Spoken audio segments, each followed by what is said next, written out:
Avez-vous déjà ressenti cette connexion avec quelqu'un, une connexion que les mots peinent à décrire? Ce moment intense où, en croisant le regard d'une autre personne, vous percevez quelque chose qui dépasse l'apparence, comme si deux âmes se reconnaissaient après une très longue absence.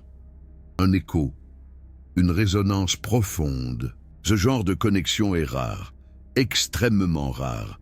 Tant de gens traversent la vie sans jamais la connaître.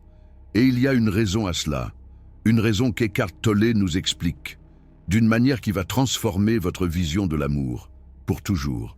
L'amour entre deux êtres éveillés est différent de tout ce que vous avez connu. Il ne s'agit pas de l'amour romantique idéalisé que l'on voit au cinéma, ni de cette flamme passionnelle qui brûle quelques mois et finit en cendres. Non, il s'agit de quelque chose de beaucoup plus profond. Quelque chose dont la plupart des gens ignorent même l'existence. Si vous avez déjà vécu des relations qui ont commencé de manière idyllique pour se terminer dans la douleur, si vous vous êtes déjà demandé pourquoi l'amour semble si difficile, si vous avez déjà senti qu'il devait y avoir plus que ce cycle d'espoir et de déception, alors vous êtes au bon endroit, parce qu'aujourd'hui, je vais vous révéler ce qu'Eckhart Tolle a découvert sur la véritable nature de l'amour. Et une fois que vous aurez compris cela, vous ne verrez plus jamais les relations de la même manière. Jamais. Eckhart Tolle établit une distinction fondamentale que la plupart des gens n'ont jamais entendue. Il sépare ce que nous appelons amour en deux catégories distinctes. D'un côté, il y a ce qu'il nomme l'amour égoïque. De l'autre, il y a l'amour véritable, l'amour transcendantal. L'amour égoïque est celui que la majorité des gens expérimentent. C'est cet amour qui arrive, chargé d'attente. Cet amour qui dit « je t'aime parce que tu me fais me sentir bien ». Cet amour qui a besoin que l'autre personne soit d'une certaine manière pour continuer d'exister. Vous connaissez cet amour. C'est l'amour qui se transforme en colère lorsque l'autre ne fait pas ce que vous voulez. C'est l'amour qui devient jalousie quand vous avez peur de perdre. C'est l'amour qui oscille entre adoration et ressentiment, parfois dans la même journée. Eckhart Tolle explique que ce type d'amour n'est pas vraiment de l'amour, c'est une stratégie de l'ego, pour éviter l'abandon. Vous recherchez chez l'autre ce qui ne peut venir que de vous. Vous utilisez l'autre comme substitut à la paix intérieure que vous n'avez pas encore trouvée. Et c'est pour cela que ce type d'amour est si instable. Parce qu'il dépend de conditions extérieures. Il dépend de la manière dont l'autre se comporte. Il dépend du fait qu'il continue de vous faire sentir spécial. L'amour véritable est complètement différent. Eckhart Tolle dit que l'amour véritable n'a pas d'opposé. L'amour égoïque a un opposé, qui est la haine. Vous pouvez aimer quelqu'un intensément aujourd'hui et haïr cette même personne demain, parce que ce n'était pas de l'amour véritable. C'était un besoin déguisé en amour. Mais l'amour véritable ne fluctue pas. Il ne dépend pas de conditions. Il n'a pas besoin que l'autre soit parfait ou se comporte d'une certaine manière. Il est simplement. Et voici la clé qui change tout.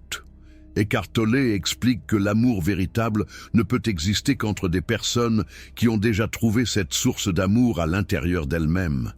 Des personnes qui ne cherchent pas à se faire compléter par l'autre. Des personnes qui sont déjà entières. Quand deux personnes ainsi se rencontrent, quelque chose de magique se produit. Elles n'essaient pas de prendre quelque chose à l'autre. Elles ne cherchent pas à combler un vide. Elles partagent simplement la plénitude qui existe déjà en chacune. Et cela change complètement la dynamique de la relation. Au lieu de deux personnes incomplètes qui tentent de se compléter, vous avez deux personnes complètes qui choisissent d'être ensemble, non par besoin, non par manque, mais pour célébrer la vie qui déborde de l'intérieur. Eckhart Tolle a vécu cela dans la pratique avec sa partenaire, Kim Eng.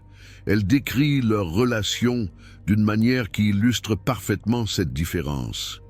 Elle dit qu'être avec Eckhart, c'est comme être avec quelqu'un qui n'a pas d'agenda. Il n'essaie pas de la changer. Il ne projette pas d'attente, il est simplement présent. Et cette présence crée un espace où l'amour peut s'épanouir naturellement, sans forcer, sans manipulation, sans jeu. Mais voici quelque chose qu'Eckhart Tolle rend très clair, et cela pourrait vous surprendre. Il dit que les relations n'existent pas pour vous rendre heureux.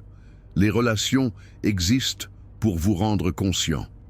Ce changement de perspective est révolutionnaire. La plupart des gens entrent en relation en cherchant le bonheur, en cherchant quelqu'un qui va les faire se sentir bien, en cherchant la personne idéale qui va résoudre tous leurs problèmes émotionnels. Et lorsque la relation apporte inévitablement des défis, ils pensent que quelque chose ne va pas, qu'ils ont choisi la mauvaise personne, que l'amour est mort. Mais Eckhart Tolle suggère une vision tout à fait différente. Il dit que si vous acceptez que la relation existe pour vous rendre conscient au lieu d'heureux, la relation peut se transformer en chemin de salut. Chaque conflit devient une opportunité de croissance.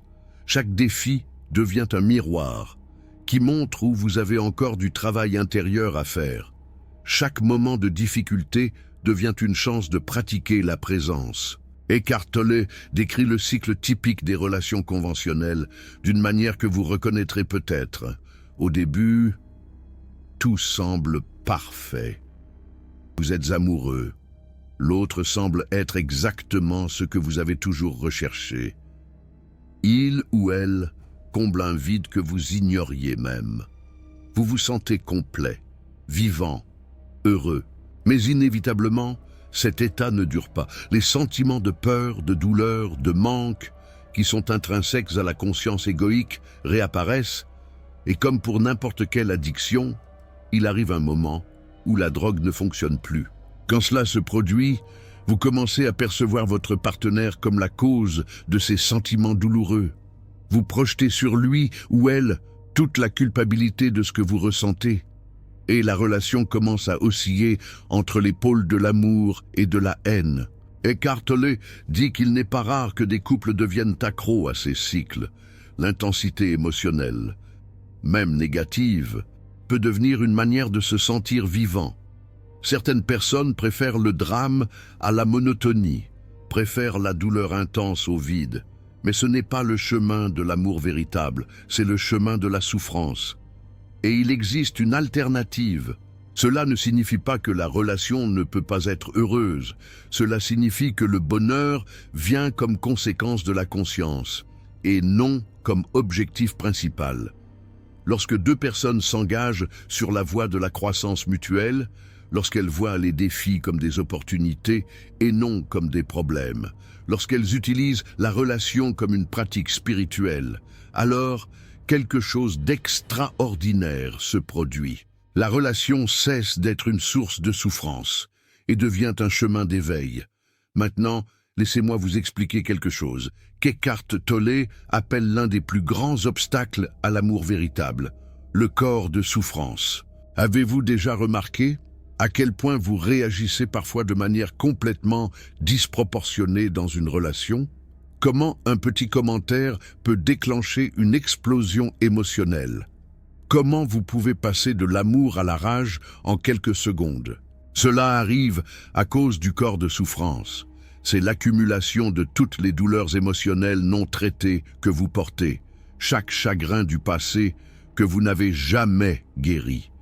Chaque blessure d'enfance qui est encore ouverte, comme une plaie béante. Et quand vous êtes dans une relation intime, le corps de souffrance trouve l'environnement parfait pour se nourrir, un véritable banquet. Eckhart Tolle explique que le corps de souffrance d'une personne peut activer le corps de souffrance de l'autre. Et soudain, vous n'êtes plus en train d'avoir une discussion avec votre partenaire. Vous êtes en train d'avoir une discussion entre deux corps de souffrance, deux entités de douleur se nourrissant l'une de l'autre, comme deux vampires émotionnels. Et aucun des deux n'est réellement présent. Aucun des deux n'est conscient de ce qui se passe. Ils sont possédés par des schémas anciens de douleur, des fantômes du passé qui ressurgissent. C'est pourquoi tant de relations ressemblent à un champ de bataille, non pas parce que les gens sont mauvais ou incompatibles, mais parce qu'ils ne sont pas conscients du corps de souffrance et de la manière dont il opère. Ils sont les marionnettes de leurs propres blessures. Mais quand deux personnes éveillées se mettent en relation, quelque chose de différent se produit. Elles reconnaissent le corps de souffrance. Elles savent quand il est en train d'être activé.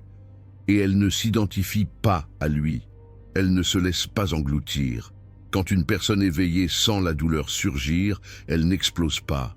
Elle observe, elle respire, elle apporte de la conscience à ce qui se passe. Elle devient le témoin de sa propre souffrance. Et cette conscience change tout. Au lieu d'attaquer le partenaire, elle peut dire « Je ressens beaucoup de douleur maintenant ». Ce n'est pas à propos de toi, c'est à propos de quelque chose d'ancien en moi qui a été activé. Une confession honnête et vulnérable. Cette transparence crée une intimité réelle. Cette vulnérabilité crée une connexion véritable. Un pont se construit au-dessus du fossé de la souffrance. Et quand le partenaire est également éveillé, il ne le prend pas personnellement, il ne se défend pas, il offre simplement présence et compassion, comme un phare dans la tempête. Ce type de dynamique n'est possible qu'entre personnes conscientes. Et c'est pourquoi l'amour entre personnes éveillées est si radicalement différent. Un amour qui transcende les blessures et les peurs. Kemeng, la partenaire d'Eckhart Tolle, a partagé quelque chose d'intéressant sur ce que c'est que d'être en relation avec quelqu'un d'éveillé. Elle a dit qu'au début, elle avait eu besoin d'un ajustement. Parce qu'Eckhart ne réagit pas de la façon dont nous sommes habitués. Il ne se défend pas, il ne contre-attaque pas. Il reste simplement présent, immobile, comme un rocher face aux vagues. Et cela peut être déconcertant pour qui est habitué aux schémas normaux de relation. On attend une réaction et on n'en reçoit pas. On attend du drama et on trouve la paix. On attend un conflit et on rencontre l'acceptation. C'est comme un miroir qui ne renvoie pas l'image attendue. Mais avec le temps, elle a réalisé que cette façon d'être était exactement ce qui créait l'espace pour que l'amour véritable puisse s'épanouir, sans défensivité. Il n'y a pas d'attaque. Sans attaque, il n'y a pas de blessure. Sans blessures accumulées, l'amour peut fluer librement, comme une rivière sans barrage. Elle a également mentionné que vivre avec quelqu'un d'éveillé ne signifie pas que tout est parfait tout le temps. Des défis existent toujours. Des différences doivent encore être négociées. Mais la façon de gérer ces défis est complètement différente. Il n'y a pas de culpabilité. Il n'y a pas de victimisation, il n'y a pas de tentative de manipuler l'autre. Il y a seulement deux personnes conscientes travaillant ensemble pour trouver des solutions, sans perdre la connexion dans le processus. Une danse délicate d'acceptation et de compréhension. Si ce contenu vous aide à comprendre vos propres schémas dans les relations, aimez cette vidéo. Cela m'aide à savoir que je suis sur la bonne voie et me motive à continuer à apporter ce type de réflexion. C'est un petit geste qui fait une grande différence. Maintenant, laissez-moi vous montrer un autre aspect fondamental qu'Eckhart Tolle enseigne sur l'amour véritable. Il dit que l'amour véritable n'a pas de vouloir. Il n'a pas de désir de posséder. Il n'a pas besoin que le partenaire change. Pensez-y. Dans la plupart des relations, il existe une liste invisible de changements que chaque personne veut que l'autre fasse. S'il était plus attentionné, si elle était moins critique, s'il démontrait plus d'affection, si elle se plaignait moins. Une litanie sans fin de reproches silencieux. Cette liste est infinie et elle n'est jamais satisfaite complètement parce qu'elle vient d'un lieu de manque, pas de plénitude. C'est comme essayer de remplir un vase percé. Eckhart Tolle suggère quelque chose de radical. Il dit que le plus grand catalyseur de changement dans une relation est l'acceptation complète du partenaire exactement comme il est, sans avoir besoin de juger, sans avoir besoin de changer. L'acceptation inconditionnelle. Cela semble contradictoire, n'est-ce pas? Comment accepter complètement peut créer le changement? Un paradoxe apparent. Mais c'est exactement ce qui se passe. Quand une personne se sent complètement acceptée, elle se relâche. Elle arrête de se défendre, elle arrête de faire semblant d'être qui elle n'est pas, et dans cet espace d'acceptation, elle peut naturellement évoluer. Elle peut enfin être elle-même. La résistance crée plus de résistance. L'acceptation crée l'espace pour la transformation, comme un jardin où les mauvaises herbes sont enlevées. Eckhart Tolle dit que cette acceptation complète vous amène immédiatement au-delà de l'ego. Parce que l'ego veut toujours changer, contrôler, manipuler. Quand vous acceptez complètement, l'ego n'a pas où s'accrocher.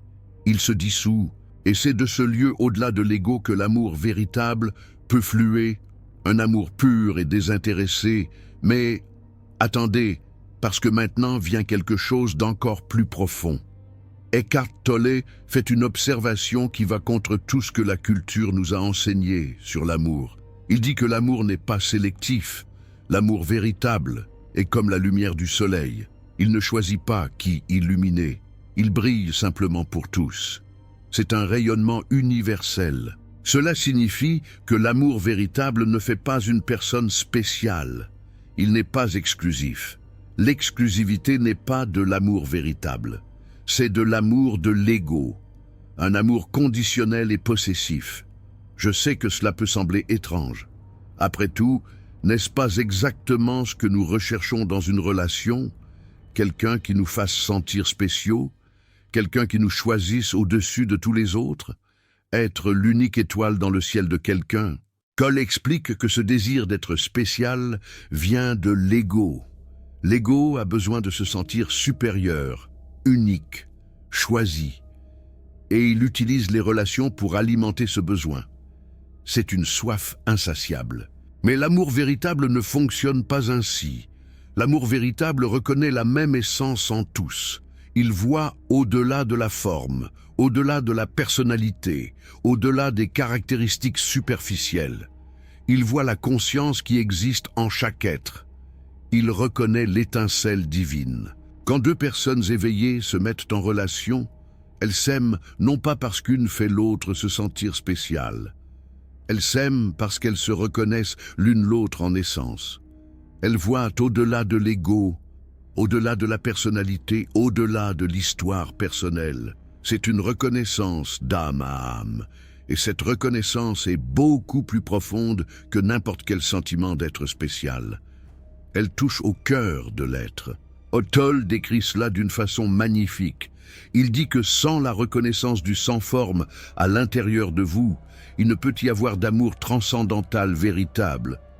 Si vous ne parvenez pas à reconnaître le sans-forme en vous-même, vous ne pouvez pas vous reconnaître vous-même dans l'autre, et la reconnaissance de l'autre comme vous-même en essence, c'est cela l'amour véritable, une phrase qui résonne comme une vérité éternelle.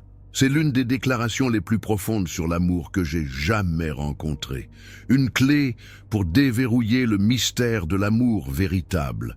L'amour véritable est reconnaître à vous-même dans l'autre et voir que sous toutes les différences superficielles, il existe la même conscience, la même présence, la même essence, un lien invisible qui nous unit tous. Quand vous voyez cela, comment peut-il y avoir un conflit réel? Comment peut-il y avoir un jugement? Comment peut-il y avoir un besoin de changer l'autre? C'est comme se battre avec son propre reflet. L'autre est vous-même sous une autre forme, une manifestation différente de la même source. Maintenant, laissez-moi vous présenter quelques caractéristiques concrètes qu'Eckhart Tolle identifie dans les relations entre personnes éveillées. Premièrement, il y a de l'espace. Beaucoup d'espace. Les personnes éveillées n'ont pas besoin d'être collées l'une à l'autre en permanence. Elles n'ont pas peur de la séparation parce qu'elles savent que la connexion véritable ne dépend pas de la proximité physique.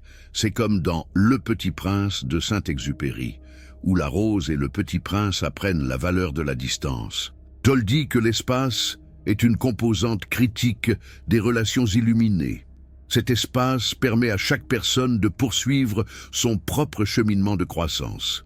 Il permet à chacun d'avoir sa propre pratique spirituelle, ses propres intérêts, son propre temps de solitude. Les relations égoïques ont peur de l'espace. Elles interprètent l'espace comme un éloignement, comme un manque d'amour. Mais les relations conscientes comprennent que l'espace est là où l'amour respirait. Deuxièmement, il y a une transparence totale. Les personnes éveillées expriment leurs pensées et leurs sentiments dès qu'ils surgissent. Elle ne laisse pas les émotions non exprimées fermenter et grandir. Elle ne crée pas de vide temporel où les blessures peuvent s'accumuler. C'est un peu comme le principe de dire ce que l'on fait, faire ce que l'on dit, appliqué à l'intimité. Toll recommande que les couples qui veulent utiliser la relation comme pratique spirituelle passent un accord. L'accord d'exprimer leurs pensées et leurs sentiments l'un à l'autre dès qu'ils surgissent ou dès qu'une réaction apparaît. Cela demande du courage, cela demande de la vulnérabilité, mais cela crée une intimité que les relations superficielles ne peuvent jamais atteindre. Une intimité à la fois brute et authentique, comme dans les films d'Eric Rohmer. Troisièmement, il y a l'absence de jugement. Les personnes éveillées cessent de se juger elles-mêmes, et alors elles cessent de juger leur partenaire. Elles comprennent que le jugement est une fonction de l'ego, et elles choisissent d'opérer à partir d'un lieu au-delà de l'ego. Cela ne signifie pas que tout est permis, des limites saines existent toujours, mais la façon d'établir ces limites change complètement. Cela vient de la clarté, pas du jugement. Cela vient de l'amour, pas de la critique. Quatrièmement, il y a une attention authentique. Toll décrit une relation authentique comme celle qui n'est pas dominée par l'ego. Il y a un flux d'attention ouverte et alerte en direction de l'autre, sans aucun vouloir. Cette qualité d'attention est rare. Dans la plupart des interactions, même avec les personnes que nous aimons, il y a toujours un certain vouloir en dessous. Nous voulons quelque chose de la personne. Nous voulons qu'elle nous fasse nous sentir bien. Nous voulons qu'elle valide notre existence. Mais dans les relations conscientes, il y a une attention pure, une présence pure, sans agenda caché. Un peu comme écouter une mélodie sans essayer de la changer, juste l'apprécier. Cinquièmement, il y a la compréhension que l'amour n'est pas à l'extérieur. Toll insiste sur le fait que l'amour est un état d'être. Votre amour n'est pas à l'extérieur. Il est profondément à l'intérieur de vous. Vous ne pouvez jamais le perdre. Et il ne peut jamais vous quitter. Il ne dépend pas d'un autre corps, d'une autre forme externe. C'est comme la lumière d'une bougie. Elle brille, peu importe ce qui l'entoure. Les personnes éveillées comprennent cela profondément. Elles ne cherchent pas l'amour chez une autre personne. Elles ont déjà trouvé l'amour à l'intérieur d'elles-mêmes. Et c'est du débordement de cet amour interne qu'elles se relient. Cela change complètement l'énergie de la relation. Il n'y a pas de désespoir, il n'y a pas de manque, il n'y a pas de peur de perdre, parce que ce qui est vrai ne peut jamais être perdu. Toll utilise une métaphore puissante pour illustrer cela. Il compare l'amour à un verre qui est déjà plein. Lorsque vous vous reliez à partir d'un verre plein, vous n'essayez pas de faire en sorte que l'autre vous complète. Vous débordez. Et c'est de ce débordement que vous offrez l'amour. Mais lorsque vous vous reliez à partir d'un verre vide, vous essayez toujours de prendre de l'autre, toujours en besoin, toujours en exigeant. Et cela crée une dynamique de rareté qui étouffe l'amour. La plupart des relations souffrent de cette dynamique de rareté, deux personnes avec des verres vides essayant de se remplir l'un l'autre, et aucune ne réussit parce que les deux sont en mode de prendre, pas de donner. Les personnes éveillées ont rempli leurs propres verres en premier. Elles ont trouvé la source interne d'amour, de paix et de plénitude. Et lorsqu'elles se relient, elles offrent de leur débordement. Elles ne demandent pas. Elles donnent. C'est un changement fondamental qui transforme complètement la nature de l'amour. Si vous réalisez que vos relations passées ont suivi des schémas qui ont maintenant plus de sens, si cette explication de Toll éclaire des choses que vous n'aviez jamais comprises, le Super Thanks est une façon de soutenir ce travail. Chaque contribution m'aide à continuer à apporter ce type de contenu transformateur. Maintenant, je veux aborder quelque chose d'important. Et si vous n'êtes pas dans une relation avec une personne éveillée, et si votre partenaire actuel n'est pas dans ce cheminement de conscience, Toll a quelque chose à dire à ce sujet aussi. Il dit qu'éviter les relations pour éviter la douleur n'est pas la réponse. La douleur est là de toute façon. En fait, il suggère que 3 relations ratées en 3 ans ont plus de chances de vous forcer à l'éveil que 3 ans sur une île déserte. Les relations sont des maîtres puissants. Elles montrent où il y a encore du travail à faire. Elles révèlent nos schémas inconscients. Elles reflètent nos blessures. Alors, même si votre partenaire n'est pas consciemment sur le chemin spirituel, la relation peut quand même être votre pratique. Vous pouvez toujours apporter de la présence. Vous pouvez toujours observer vos réactions. Vous pouvez toujours utiliser chaque défi comme une opportunité de croissance. Et voici quelque chose d'intéressant que Tolle a observé. Quand une personne dans une relation commence à s'éveiller, cela crée une pression dans le système. Le partenaire va soit résister, et éventuellement la relation peut se terminer, soit commencer à être affecté par la présence de l'autre et commencer son propre cheminement. La présence est contagieuse. La conscience se répand. Vous ne pouvez pas forcer une autre personne à s'éveiller, mais vous pouvez être tellement présent, tellement conscient, tellement aimant, que vous créez une invitation silencieuse, un espace où l'éveil devient possible. Et cela nous amène au point final que je veux partager. Tolle parle de ce qui se passe lorsque deux personnes éveillées décident consciemment d'utiliser la relation comme pratique spirituelle, quand elles passent cet accord explicite. Il dit que si vous et votre partenaire convenez que la relation sera votre pratique spirituelle, tant mieux. Vous pouvez alors exprimer vos pensées et vos sentiments l'un à l'autre dès qu'ils surgissent, afin qu'ils ne créent pas un vide temporel où une émotion ou une plainte non exprimée peut grandir. Ce type d'accord transforme la relation en quelque chose de sacré. Pas sacré au sens religieux, sacré au sens de dédié à la croissance, à la conscience, à la vérité. Chaque interaction devient une opportunité de pratiquer. Chaque conflit devient une chance d'apporter plus de lumière. Chaque moment ensemble devient une méditation partagée. Les couples qui pratiquent cela rapportent une transformation profonde. Non pas parce que les problèmes disparaissent, mais parce que la façon de gérer les problèmes change complètement. Au lieu de blâmer l'autre, il y a de la curiosité. Au lieu de défendre des positions, il y a de l'ouverture. Au lieu d'essayer de gagner la discussion, il y a le désir de comprendre et de croître. C'est un peu comme dans une pièce de théâtre bien jouée, où chaque réplique est une occasion de révéler une vérité plus profonde. Et petit à petit, la relation cesse d'être une source de douleur, pour devenir une source d'éveil. Tolle résume cela d'une manière qui me touche toujours profondément. Il dit que lorsque vous ne percevez plus le monde comme hostile, il n'y a plus de peur. Et quand il n'y a plus de peur, vous pensez, vous parlez et vous agissez différemment. L'amour et la compassion surgissent et ils affectent le monde. Cela s'applique parfaitement aux relations. Quand vous arrêtez de voir votre partenaire comme une menace, comme une source de problèmes, comme un obstacle à votre bonheur, tout change. L'amour et la compassion peuvent alors couler naturellement, comme une rivière. Et cet amour et cette compassion affectent non seulement la relation elle-même, mais aussi le monde qui vous entoure, comme des cercles dans l'eau. Eckhart Tolle parle de la manière dont les relations conscientes créent des ondes de transformation qui vont bien au-delà du couple.